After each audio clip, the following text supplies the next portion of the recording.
September 12th, 1965. Dear Mama, Robert tells me that you are not well. I'm sorry to hear this, but I guess we're all lucky to have lived as long as we have. The many years you spent without proper clothing for the cold weather back east, with improper food, not enough food, and lack of expert medical attention is enough misfortune to leave the strongest person ill. You need to see a specialist. If we were not blacks and consequently poor, you would be able to enjoy the benefits of science. But you are probably seeing some disinterested, half-trained parasite who knows no more about your ailment or the curing of it than I do. Robert doesn't make enough in 2 years to allow you to get the best attention, that is, here in our present surroundings. His scope doesn't extend any farther than the boundaries of the U.S. Those lies and the propaganda he reads in Life, Reader's Digest, and Look have completely undressed his mind. I feel very sorry for all of you. I'm locked in a cell 24 hours a day, but I still know my potential. I still feel my strength. I still thumb my nose at the caveman, because my mind is still my own. No one can lie to me anymore. I know where my interest lies. For now, though, I'm going to be a good boy, as Robert and most of the blacks we see around us are all good boys. I'm going to smile, and I'm going to pretend to accept the small compensations they hand out in return for our soul and our freedom. I'm going to be a good boy and eat what is put before me. I'm going to do this so that I'll stay alive long enough to take care of you. You deserve a lot better than you have had and more than you will have. You don't know it, but there is a better life, regardless of what the Reader's Digest says. Believe me, there is a better life. Take care of yourself. George. October 3rd, 1965. Dear Robert, I have the typewriter in my possession here, so all is well. They didn't, however, produce the instruction book or paper. They let me have the 2 extra ribbons. I can get an instruction book. Paper isn't too much of a problem. All things considered, it turned out very well. You can take a chance if you care to on the shorthand book. Put it in an envelope like you say, but also write a letter stating right in front, in the first lines, that it is a shorthand book. Mail the letter and the book together. If they don't think it's some kind of cryptogram we have going, it may be allowed or overlooked. But you can't just leave it up to them to figure out what it is. That would be asking for too much. Just read in the Monitor that, quote, zero point 0.6 parts of insecticide to 1 billion parts of water will kill most all marine animals in salt water or fresh, end quote. Be sure to look into the course on speed reading. It costs 60 cents. I know it is a great help. It would be nice for me to have someone to talk to. Take care and keep your eyes open. George. November 7th, 1965. Dear Robert, nothing has changed. I'm still losing. I'm alive, though, so there's still the possibility. How is Georgia? Don't tell her anything about my condition. Note: the author had been put in isolation after being charged by the prison authorities with assault with a deadly weapon. End of note. It isn't necessary for you to reveal to her all that I tell you. She doesn't need to know. It can only worry her needlessly. I hope you are well. George. November 13th, 1965. Dear Mother, I am alive and well, and am at present working my way through the adjustment center here. It is an overall improvement in my condition. The prospects of getting out or getting a transfer to a more habitable prison are now better. I will relish the transfer part. All of the officers here have preconceived notions about my patterns of behavior now. Consequently, it is somewhat hard for me to avoid falling under suspicion for almost every misdeed perpetrated by a black. But no matter, if I do have to stay here, I am determined to circumvent the little traps. I sincerely hope your health is improving, or at least becoming no worse. I feel awful disconcerted that I am unable to render any assistance. However, I feel this inability is only temporary. I intend to surge back with a tenacity uncontainable in its relentlessness. Fortune must soon smile on me, because sincere effort is always rewarded. Nature allows no such imbalances as this. I am assured and completely self-possessed in the knowledge that all contradictions and conflicts must one day be resolved. Give my love to all the women there. Please take care of yourself. Love, George. December 23rd, 1965. Dear Mother, I got the food you sent me today. It was very nice and fills a real need. I almost didn't get it though. You see, we are supposed to send out a slip to the correspondent when we wish someone to send us something, and you are supposed to send the package with this slip you get from me as proof that you are an authorized correspondent. I didn't send the slip out this year because of the trouble it might involve for you, and the money could possibly have been better placed. I hope your health is improving. I am doing quite well in that respect, all things considered. You may not know me when you next see me. I find a few new gray hairs every time I look in the mirror. If I live to be 30, I guess it will be all white. I'll start writing John a couple of letters a week. If you would like me to, let me know. I will tell him as much of the truth as is advisable in one of these letters. But if you don't feel that what I represent is correct for him, then I'll refrain. How old is he now?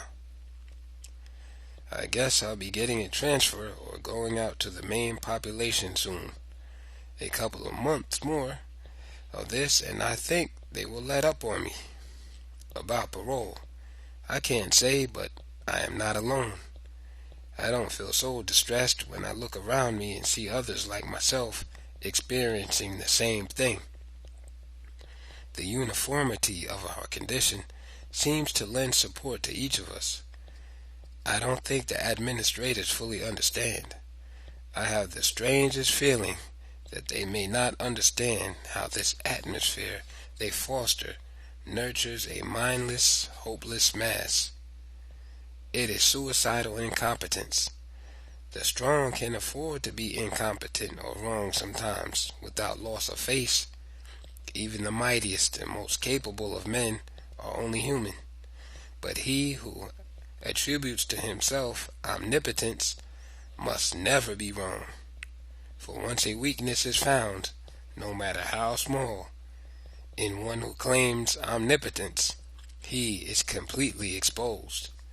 The fall from omnipotence ends only with insignificance. May this new year coming be your year, our year. Take care. Love, George. December 29th, 1965. Dear Robert, the photographs were nice.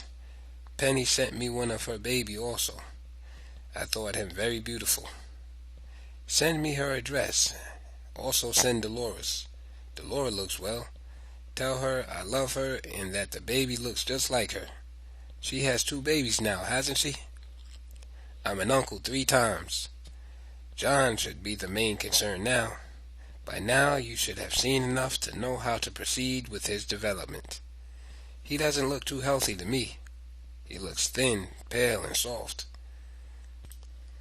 Those weights would improve his circulation and make his veins stand out. If he works out in the backyard in the sun every evening, in a year he could be a paragon. He needs that, and he needs to be told the truth. He can get these things only from you. That school won't teach him anything except possibly a few Latin prayers. But if you haven't caught up, nothing I can say in this letter will help. Don't forget, I've been over the road he is straining on now. Maybe it is a little different now with him. You can afford to give him bikes and baseball gloves. But the loose living thing is going to seem awfully exciting to him in a few years when he compares it against the artificial world of those Catholics. I'm doing all right here, I guess. You take it easy. George. January 1st, 1966. Dear Robert, I received your gratifying letter. Was it an expression of your love, an indication of your gracious sympathy for the position we were both born into, and that I am presently feeling the cramping convulsions of?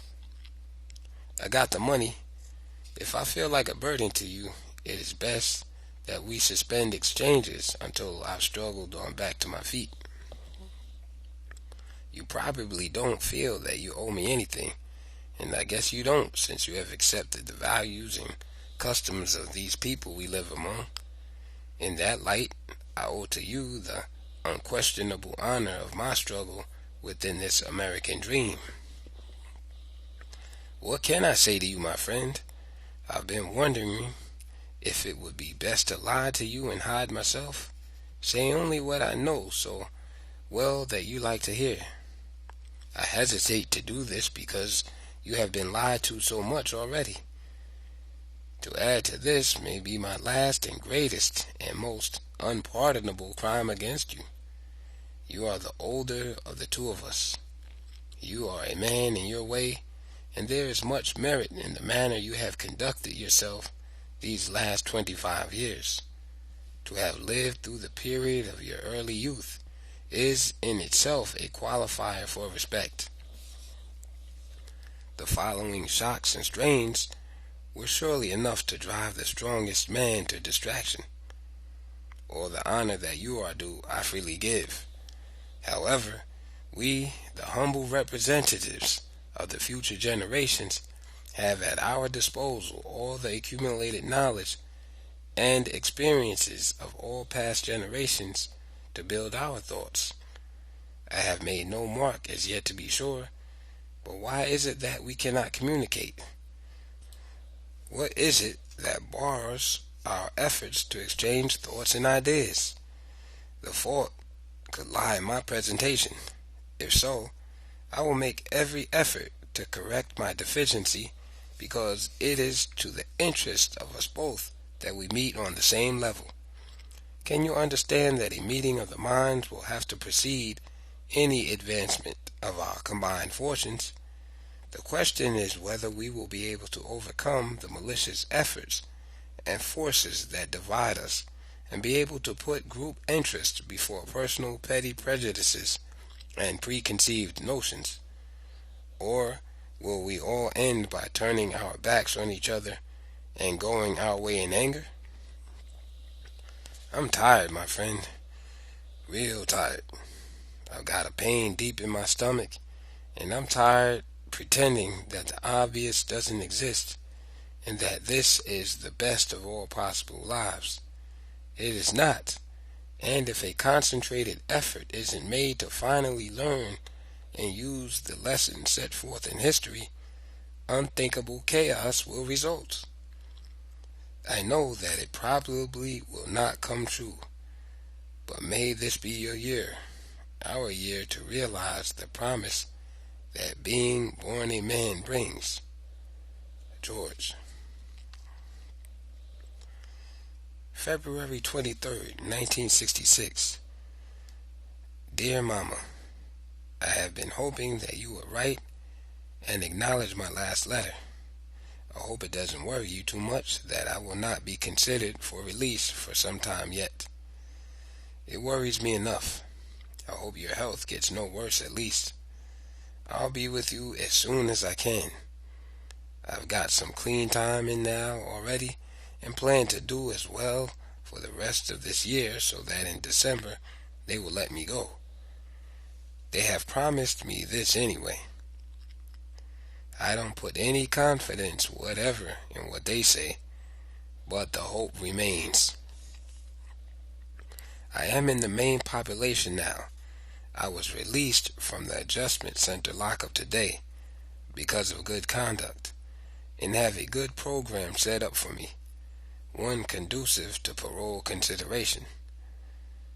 I have learned something by the experience, never again to look for mercy, never again to expect or hope for justice, never to look for quarter without strings being attached.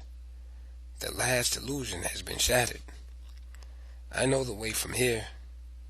Ask no quarter of fate and give none. That thing you mentioned concerning Francis has had me perturbed for a week. Some just are not going to make it. Some of us have just slipped too far to ever get back. This guy, I promise you, will be sorry a long, long time. Right here, at this juncture of time, we as a people have nothing, absolutely nothing but each other, some fresh air, the blue and gold of day and silver at night, a clean conscience, and the promise of cloudless days to come. But some do not enjoy these things enough, don't understand the nature of our circumstances, and commit unpardonable crimes, unnatural crimes that must, in the end, bar them from partaking in the benefits of the liberation that is planned for tomorrow. In the end, a requiem will be sung over the whole vast complex of disorder. Please inform me of any new developments there. Help John to become a man. Fare you well, George. March 3rd, 1966. Dear Mama, always good to hear from you, though it makes me sad to know that you are not well. Just hold on, though, and circumstances will take a definite turn for the better. No ifs or ands about this. The way lies open for us. I'm not just talking or hoping. I know there is a better life for us. I know what there is to be had, and of all there is to be had, I plan to claim for us the lion's share. You are right, of course, in what you contend. The black woman has, in the past few hundred years, been the only force holding us together and holding us up. She has absorbed the biggest part of the many shocks and strains of existence under a slave order. The men can think of nothing more effective than pimping, gambling, or petty theft. I've heard men brag about being pimps of black women and taking money from black women who are on relief. Things like this I find odious, disgusting. You are right. The black men have proven themselves to be utterly detestable and repulsive in the past. Before I would succumb to such subterfuge, I would scratch my living from the ground on hands and knees, or die in a hail of bullets. My hat goes off to every one of you. You have my profoundest respect. I have surrendered all hope of happiness for myself in this life to the prospect of effecting some improvement in our circumstances as a whole. I have a plan. I will give and give and give of myself until it proves our making or my end. The men of our group have developed as a result of living under a ruthless system, a set of mannerisms that numb the soul. We have been made the floor mat of the world, but the world has yet to see what can be done by men of our nature, by men who have walked the path of disparity, of regression, of abortion, and yet come out whole. There will be a special page in the book of life for the men who have crawled back from the grave. This page will tell of utter defeat, ruin, passivity, and subjection in one breath, and in the next, overwhelming victory and fulfillment. So take care of yourself and hold on. Love, George. March 20th, 1966. Dear Mama, we have to order books from a bookstore owned by one of the staff here. It is contrary to institution policy for someone to send us books from outside. This is the rule, the law, so I guess it cannot be helped. Situations of this type are what this country is built on, the wonderful system that made it great. I've read as much St. Augustine as I could stomach. If you don't know about him and Jerome, Leibniz, and the rest of that lunatic fringe yet, my love, you are hurting. Why do you say things like that to me? You know how I feel about those people. You know that I am completely aware of all of them. I can never be deceived again by them. I know their awesome capacity for evil. I'm a victim of it now. That Pope Pius VII, the guy you let us pray for, gave Mussolini his blessing as he was about to embark upon his misadventure in Ethiopia. I could give you thousands of examples of this type. I have explained my feeling to you many, many times, so I won't go any further with this. If children being blown out of this existence while attending church services, men being lynched for a gesture, colonialism, the Inquisition, and H-bombs haven't affected you, nothing I say here can help you. If you could live my life 1 week and see the things I see, feel the pain I feel, and die a little bit each day as I do, all your illusions and apparitions would vanish. You talk to me like I was born yesterday, like I was still a little boy. All my life now you have told me about European gods and European Christians who are supposed to be knowledgeable. When do you plan to say something that will help me? You may not know any better. If not, I am wrong in saying what I have. But I find it hard to admit that my mother could be so insensitive to the truth. You disrespect me, Mama, when you talk to me like that. It's like you saying to me, George, you're a fool. You do not have eyes to see, ears to hear, and a brain to interpret. So I'll tell you any kind of outrageous story. Ordinary people, the mediocre, need to feel or believe in something greater than themselves. It gives them false security and makes them feel that help may be forthcoming. This is self-delusion in the extreme. I cannot partake in any foolishness. Do you want me to be mediocre like the rest of the herd? When I need strength, Mama, I reach down within myself. I draw out the reserves I've built, the necessary endurance to face down my opposition. I call on myself. I have faith in myself. This is where it must always come from in the end. Yourself. I place no one and nothing above myself. What any man has done before me, I can do. If there is a God, Mama, he hates me, and I'll have to resist what he or it is doing to us. All my life, Mama, I've had to work things out for myself. I've had help from no quarter. I've been alone now for a long time. This is why I've had so much pain and trouble. Robert gave me nothing. You gave me God and that horrible church. Even God managed to take something away from me. I have nothing left but myself.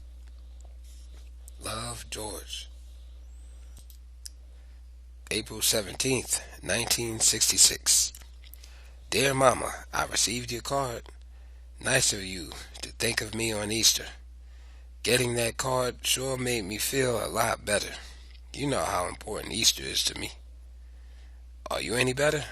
Have you resolved the insurance problem? Don't worry too much about these things. Solutions cause new and sometimes even worse problems to spring up. All of our difficulties will never be worked out. I guess perhaps this existence is merely a constant choosing of the lesser evil. Penny came to see me last week. I recall a time when all she wanted was to get away from the family group. But now that she's on her own, she didn't want to talk about anything else but you and the past. She is devoted to you. She is a sweet, well-balanced, and wonderful woman, deserving of much more than this life here offers us. But the weather is fine here, plenty of sun lately. I exercise in the sun an hour every day. I'm getting very big and very black. Fare you well, George. May 8th, 1966. All is well here. I'm going to night school again, and have encountered no trouble of late. Are you well? They say that today is Mother's Day. I can't make much sense out of it, though. I love mine every day. But these guys around me here seem to like being told when to celebrate this and that. So should you also feel this way, let me acknowledge the custom and wish you as pleasant a Mother's Day as is possible under our circumstances. Take care of yourself. Love, George. September 9th, 1966. Dear Mama, hope you are better. The typewriter is being repaired, so this comes by hand. We are in agreement on many things. All is as well as it is possible to be between two who are human and subject to human error. You have done much for me, and I am sincerely in your debt. Your returns will be soon forthcoming. That which you didn't do, I never expected, for you are after all a woman and think as a woman should. The attitudes and methods that I have developed on my own have no reflection on you, but on the nature of our life circumstances and situational pressures. Is John in health? I have some pictures of you on your trip back east. You surely look well and unchanged. I go to the board in December, and as I have stated before, I have met all of their terms. My release is almost assured. What is Penny's new address? I will send her a letter on her birthday and discuss things as they are said to be, and as they really are. She must be having a pretty bad time. That guy seems to be pretty Anglo-Americanized. Take care of yourself. Love, George. September 16th, 1966. Dear Mama, I wish you many happy returns in the birthday department. It sounds pretty empty, I know, but that's all I have to offer right now. A wish. I have broad plans for the future, though. A large villa for you in the Maldive Islands, with an extra deep bomb shelter. All is the same here. Each day that comes and goes is like the one before. Being a good boy, going to church, reading about the saints, and getting good ratings on my job for the proper attitudes. Are you well? Are you getting any of the pleasant things that life in these United States offers? That reminds me of a thing I read recently concerning China. One of the top political leaders came to an elementary school to lecture. They take education pretty seriously. He told the children to put their heads on the desk and pray to God for ice cream. After 15 minutes of serious and sincere effort, all the children lost interest and grew restive. He then told them to pray to him in the party for ice cream. whereupon a few minutes later they raised their heads from the desk and found, guess what? Ice cream. Isn't that disgusting, Mama, to distort the thinking of children like that? Now, how is John? How much does he weigh? You don't say much about the folks in the Midwest. Are they well? Take care of yourself. Love, George. September 25th, 1966. Dear Robert, what has happened to Penny? Is she having troubles with her man? You were going to send me her address. Have you forgotten? I have been trimming down my weight some. More exercise and less food. I'm getting ready for December. I don't want to stand out. I must fit in with the rest of the herd and look as ordinary as possible. I want my system to grow accustomed to little or no food at all without it causing me the normal distress that it causes others. You would be surprised how little food an adult really needs. I went for 2 weeks on nothing but 3 slices of bread and 1 tumbler of water a day without noticeable loss mentally or physically. Are you well, my friend? Glad to hear you are becoming interested in things of the mind. The school idea is truly out of the ordinary. Most others of your caste and peer group have given up. There are 2 or 3 things that I would like to take but cannot take them here in prison. Language, Chinese and Arabic, electronics, and chemicals. Maybe I'll get out next year, and if I still feel the inclination, I'll buy a few courses. Take care of yourself. George. October 20th, 1966. Dear Robert, just received your letter of October 15th. Good to hear that John is well, and that your studies are coming along. I wanted to exhaust the possibilities of getting that free course in drafting here. I wanted to know if I was going to remain here in this prison at least until board before I asked you to put yourself out in sending it. Well, it is conclusive that I will not be able to take it here. The school is carrying the course, but there is no room for folks like me. Just right now. Maybe next year. I have found conclusively that I will not be transferred either. So, my friend, if you will, and whenever you can, send the course from LaSalle. I will be able to finish much sooner than you think. My math is excellent, and I have nothing but time. I'll suspend my other endeavors in deference to the speedy and satisfactory completion of this course.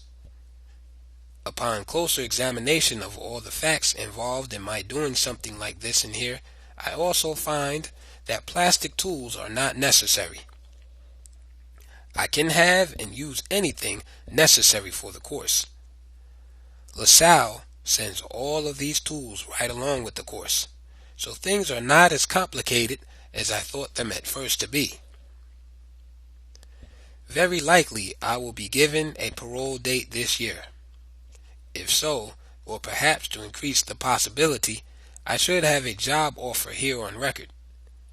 You could correspond with some machine shops or the like right now and tell them that I have completed or am just about to complete an accredited course in drafting, and I need a statement from them on record here to be released. Don't worry about me not being prepared by them. I have thought everything out, but any offer from almost any area will suffice to get me out. If you are not able to get someone to send me in a job offer, then there should be a lengthy statement here on record that you are willing to support me while I go to school. I hope you understand what I'm saying. I have to have something on record for the board to gain the impression all is secure financially for my release. It may be less difficult just to state officially that I am going to school and that you plan to pay my way completely through it upon my release. We must decide now what will be said for their benefit upon this matter now. Let me know in your next letter which will be easier for you to do. Get me a job offer or state that our plans include school with your full backing. Send it to the Department of Corrections in Sacramento. Take care of yourself. George. December 2nd, 1966. Dear Robert, the typewriter is being repaired again. Never buy a plastic typewriter. Though good for some things, plastic is too flexible for that type of machinery. It keeps the parts out of trim. I received your letter, and nothing that develops from this mess will surprise me. I have taken all possibilities into account in advance. I have nothing going for me, and any good or favorable turn of events will be only luck, good fortune. You don't really think that I mind not being liked by them, do you? I sincerely feel that it is a tribute to my character that they do not. I said what I did only to help you understand my position, and in turn understand any future action I may undertake. But I don't want you to trouble your mind, or lose any sleep about the seriousness of my position either. When things become too hard for everyone else, that's when I start enjoying myself. Just understand, in the light of future events, that I am guided by necessity and that my needs are different than yours. The board meets during the last few days of the month.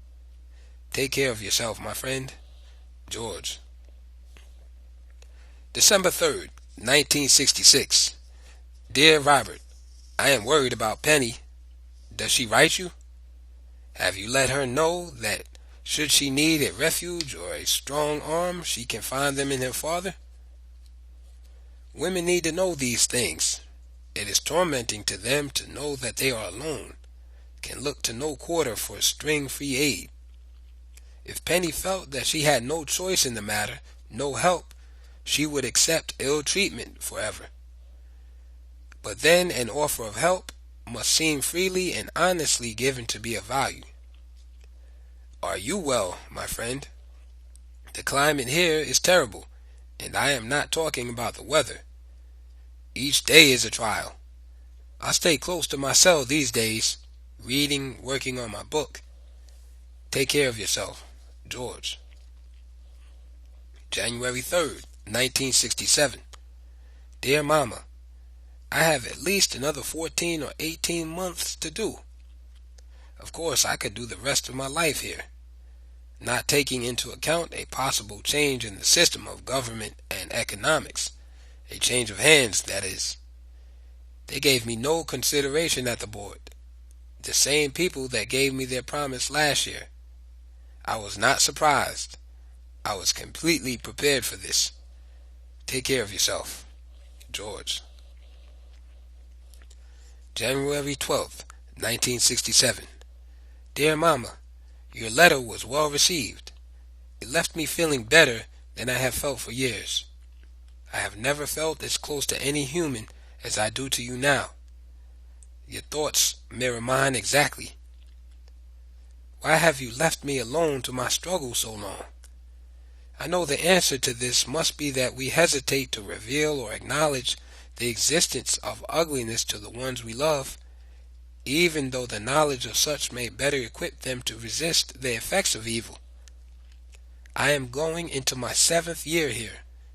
I have learned as much as I possibly could in this time. I have studied myself closely.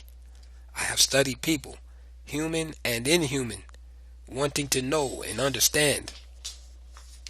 I am given to understand that it is the strong who rule the weak, but in turn the wise rule over the strong. So you see that I recognize the value of what you have stated concerning faith and wisdom. What is happening to me here, what has happened, what will happen, can never surprise or upset me again. My nerves have been fractured, my sensibilities outraged for the last time. It's all a matter of course to me now. My outlook is clear, and the future holds no more terrors for me. Just existing, life without joy, without real meaning, does not appeal to me at all. I am very tired of waking up each morning wondering if I will be worked for nothing again today, or wondering if I will be insulted, humiliated, injured, or even done to death today. There are a few things that I must be decisive about, a few things that I know to be so. Then, there are things which my faith tells me could possibly be so. I have faith in the fact that we, the majority of peoples, 5 to 1 on earth, can live with and complement each other's existence if we rid the earth of the barbarous influence spread by this inhuman, unnatural minority. My faith in life holds still to the principle that we men of color will soon make a harmonious world out of this chaotic travesty of facts. But first, we must destroy the malefactor and root out all of his ideals, moralities, and institutions. It is to this end that I have long since dedicated myself, to extinguish forever the lights of a perverted science in any way that I can, by any and all means. To accomplish this, we can no longer woo false gods or invoke half measures. Please understand that though I will miss you and all the others, though I love you dearly, I do not want to live in this world as it is. I do not think of myself as one small person among so many. I know what I can do.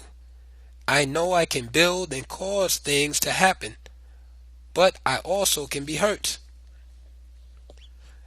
L is my closest consort, a true friend, the most trustworthy man I have ever met. This is saying a lot.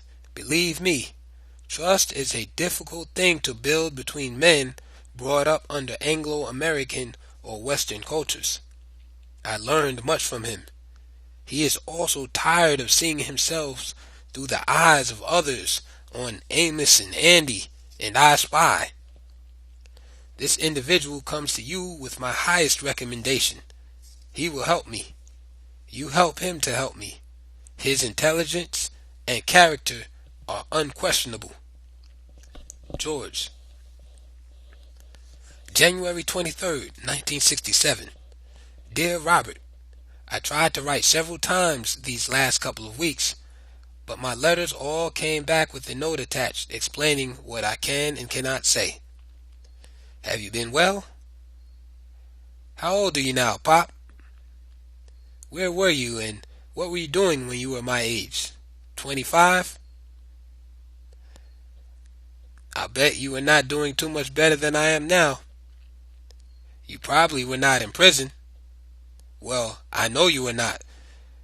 But was your standing socially and economically speaking any better than mine?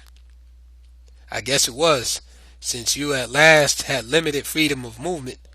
I have none here. Although I would very much like to get out of here in order to develop a few ideas that have occurred to me, although I would not like to leave my bones here on the hill, if it is a choice between that and surrendering the things that make me a man, the things that allow me to hold my head erect and unbowed, then the hill can have my bones. Many times in the history of our past, I speak of the African here in the U.S., many times we were presented with this choice. Too many times, too many of us choose to live the crippled existence of the near man, the half man. Well, I don't care how long I live. Over this I have no control, but I do care about what kind of life I live, and I can control this. I may not live but another 5 minutes, but it will be 5 minutes definitely on my terms. George. January 31st, 1967. Dear Francis, sorry to have neglected you for so long. Things are very complicated for me here. I stay very busy all of the time. I never have enough time to do the things that I must. I have made inroads into political economy, geography, forms of government, anthropology, archaeology, and the basics of 3 languages, and when I can get hold of them, some of the works on urban guerrilla warfare. I can use some assistance on the language aspect, though. Next time you pass a bookstore, Ask about a book dealing with Swahili, a self-teaching Swahili book. Get the proper title and the publisher's name, and also a good self-teaching book on Arabic. Last year, Mama suggested that a lawyer could possibly help me out of here by sitting in and representing me at the board. I wish I had gone along with it. A couple of people have gotten out like that. There is a lady lawyer up here in San Francisco who specializes in that. She says $1,000 in her hand, several months before the board, is all that is required to get a date, if a person has his minimum in. My minimum is 1 year, so I've got 7 times more than necessary. Talk to Robert about this. If she doesn't get a client out, she returns his money. If Robert borrowed it and got me out, I would of course return it. If I don't get a new sentence for the stuff I am locked up for now, that is what we must do. Just discuss it with Robert for now. I'll let you know in a few months if you should take definite steps in that direction. First, I must ascertain whether or not they plan to fix me with the blame for these recent events. I must now start doing all that is humanly possible to get out of prison. I can see great ill forecast for me if I don't find some way to extract myself from these people's control. If we must die, let it not be like hogs, hunted and pinned in an inglorious spot, while around us bark the mad and hungry dogs, making their mock at our accursed lot. If we must die, then let us nobly die, so that our precious blood may not be shed in vain. Then even the monsters we defy shall be constrained to honor us, though dead. We kinsmen must meet the common foe. Though far outnumbered, let us show us brave, and for their 1,000 blows deal 1 death blow. What though before us lies the open grave? Like men will face the murderous pack, pressed to the wall, dying, but fighting back. I don't mind dying, but I'd like to have the opportunity to fight back. Take care, George. February 1st, 1967. Dear Mother, things are normal here. The usual turmoil. I hope you are well. I hope you are doing enough light exercise each day to work up some perspiration and not eating the wrong things.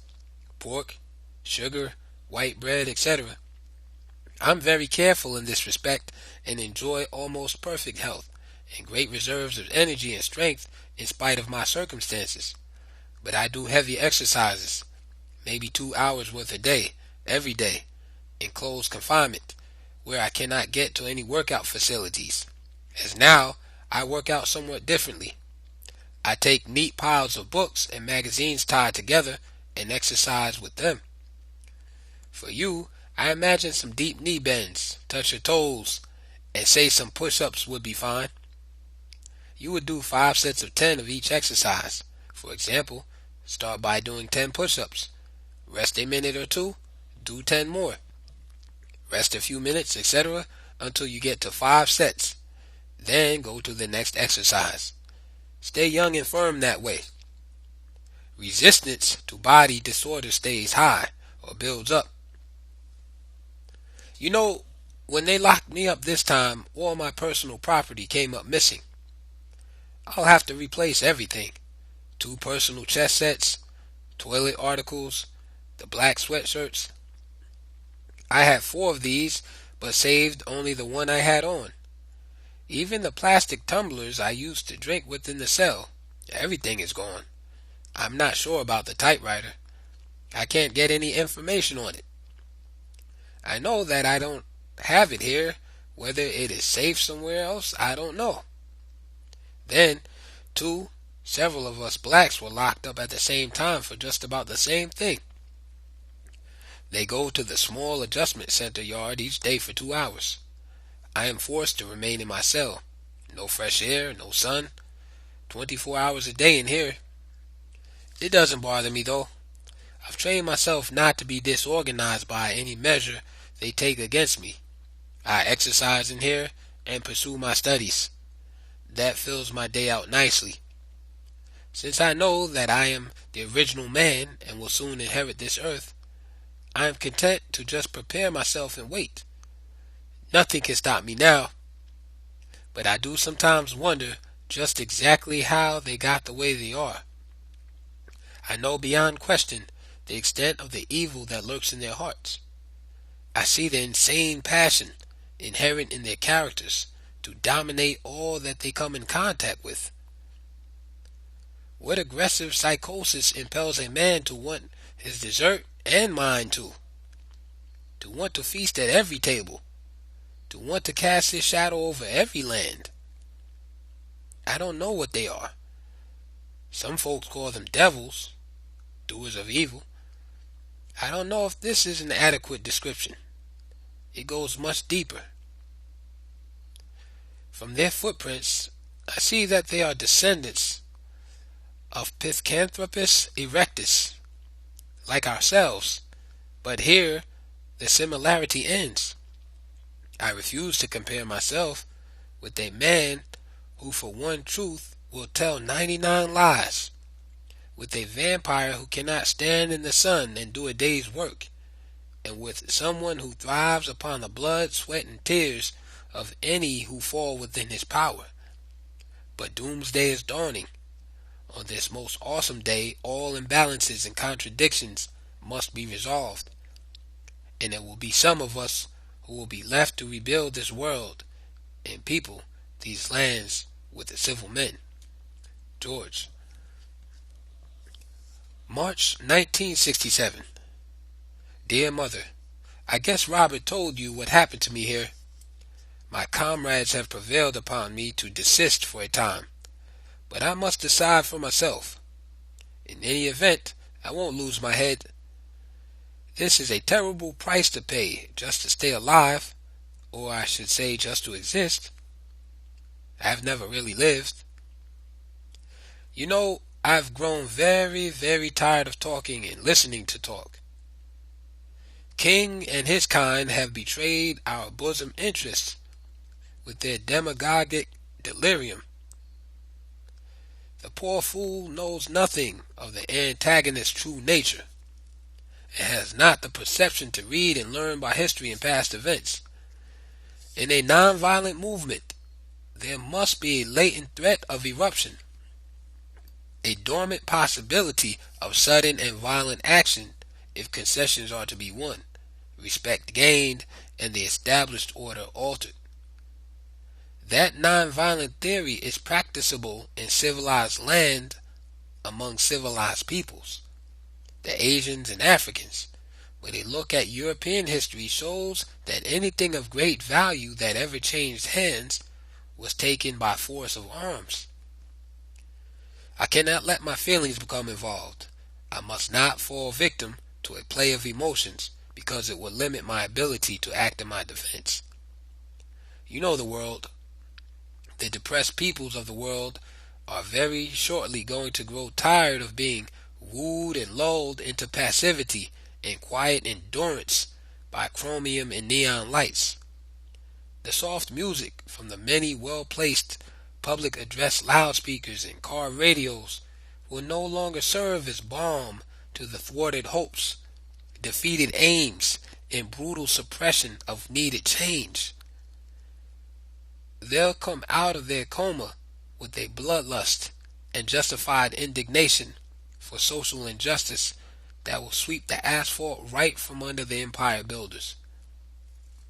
This is the only reason I hang on. I want to be in the vanguard. My cell partner puts it this way: every sickness ain't death, every goodbye ain't gone, and every big man ain't strong. I say, let Rome and Tiber melt, and the wide arch of the ranged empire fall, and the jungle is still the jungle, be it composed of trees or skyscrapers, and the law of the jungle is bite or be bitten. Take care, son. March 26th, 1967. Dear Mama, Papa, note, George Davis, the author's grandfather, end note, has had the true release, and at last the clasp of peace. For him to have received this at such a great age and without violence is no small consolation. I loved him dearly, and thought of him as one of our most practical and level-headed kin.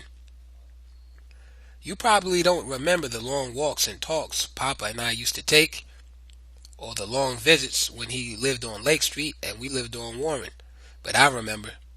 He used to say things probably just thinking out loud, sure that I wasn't listening or would not comprehend, but I did, and I think I knew him better than most. Do you remember how I used to answer, "What?" to every question put to me, and how Papa would deride me for this? He later, in the course of our exchanges, taught me to answer questions with "why" instead of "what." Another of our games helped me greatly with my powers of observation. When we would walk, he told me to always look at the large signboards as deeply as possible, and after we had passed one, he would make me recite all that was on it. I would never remember as much detail as he, but I did win a kind word or two on occasion. We played this same game at his house, with pictures and objects spread out on the table or bed. I wish he could have survived to see and enjoy the new world we planned to create from this chaos. If I could have gotten out of here last year, he would never have gone out on sardines and crackers. I don't know how anyone else views the matter and don't care. But now for me he is one more voice added to the already thunderous chorus that cry from their unmarked and unhallowed graves for vindication. Don't wait for me to change or modify my attitudes in the least. I cannot understand, as you put it, or as you would have me understand. I'm a man, you are a woman. Perhaps you actually like walking at the heel of another, or otherwise placing yourself beneath another, but for me this is despicable. I refuse to even attempt to understand why I should debase myself or concede or compromise any part, the smallest part of anything on earth, to anyone who is not of my kind in thought and form. I love you, Mama, but I must be frank. Why did Papa die alone and hungry? Why did you think me insane for wanting a new bicycle instead of the old one I stole piece by piece and put together? Why did you allow us to worship at a white altar? Why? Even now, following tragedy after tragedy, crisis after crisis, do you still send John to that school where he is taught to feel inferior? And why do you continue to send me Easter cards? This is the height of disrespect you show me. You never wanted me to be a man, nor John either. You don't want us to resist and defeat our enemies. What is wrong with you, Mama? No other mama in history has acted the way you act under stress situations. I won't be a good boy ever. Love, George.